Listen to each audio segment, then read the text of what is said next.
পাটের ব্যাগটা আমরা সাপ্লাই দিব সাবসিডাইজড প্রাইসে, যাতে করে 40 টাকা দিয়ে একটা পাটের ব্যাগ কিনতে যে ক্রেতা যখন চিন্তা করে সেই চিন্তা থেকে সে সরে। এখন অনেক তো ট্রলিং হলো, অনেক কিছু হলো, এটা হবে, এটা একটা গ্রুপ থাকবে। আমাদের তো পলিটিক্যালি মারাত্মকভাবে ডিভাইডেড সোসাইটি, ভালো কাজ করলেও আপনাকে এসব কথা শুনতে হবে। এখন কথা হচ্ছে যে কেন সব কিছু বাদ দিয়ে পলিথিন, এটা অবশ্যই একটা গুরুত্বপূর্ণ বিষয়, এবং এটা যখন আপনার রক্তে ঢুকে যায়, আপনার লিভারে পাওয়া যায়, আপনার ব্রেইনে পাওয়া যায়, নবজাতকের যে দুধ সে খাবে, মায়ের দুধ যেটাকে সবচেয়ে নিরাপদ ভাবা হতো সেখানে পাওয়া যায়, তখন এটাকে গুরুত্বপূর্ণ মনে না করার তো কোনো কারণ নেই। আমি প্রথমে ধন্যবাদ জানাই যে আমাদের এই নিষেধাজ্ঞাটা বাস্তবায়নে বাংলাদেশের সুপার মার্কেটগুলো একটা অনেক বড় ভূমিকা রেখেছে। তারা সরকারের এই উদ্যোগকে সাধুবাদ জানিয়েছে।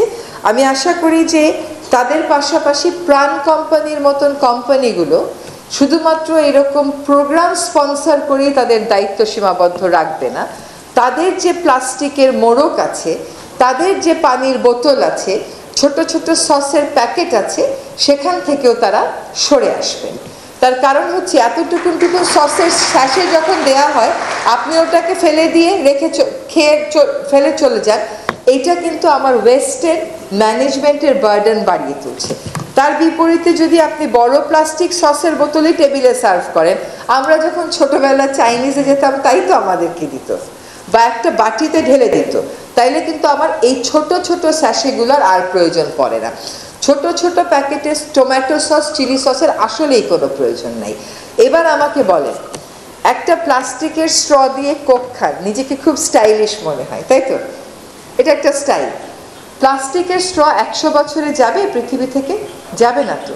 ওইটা নদীতে পড়ে ভাঙবে, ভেঙে মাছ খাবে, মাছের থেকে আপনি খাবেন, আপনার থেকে আপনার বাচ্চা খাবে। এই স্টাইলের তো প্রয়োজন নাই কোনো। কটন বাড, ডাক্তাররা বলে কটন বাড ব্যবহার করা খুবই খারাপ, আপনার কানের যে ওয়্যাক্সিং ওইটা সম্পূর্ণ ধ্বংস হয়ে যায়। কটন বাডের কি প্রয়োজন? একটা ভালো খবর হচ্ছে যে আমাদের যারা প্লাস্টিক প্রডিউসার্স আছেন তারা এই 3টা পণ্য নিষিদ্ধ করার ব্যাপারে আমাদের সাথে একমত হয়েছেন।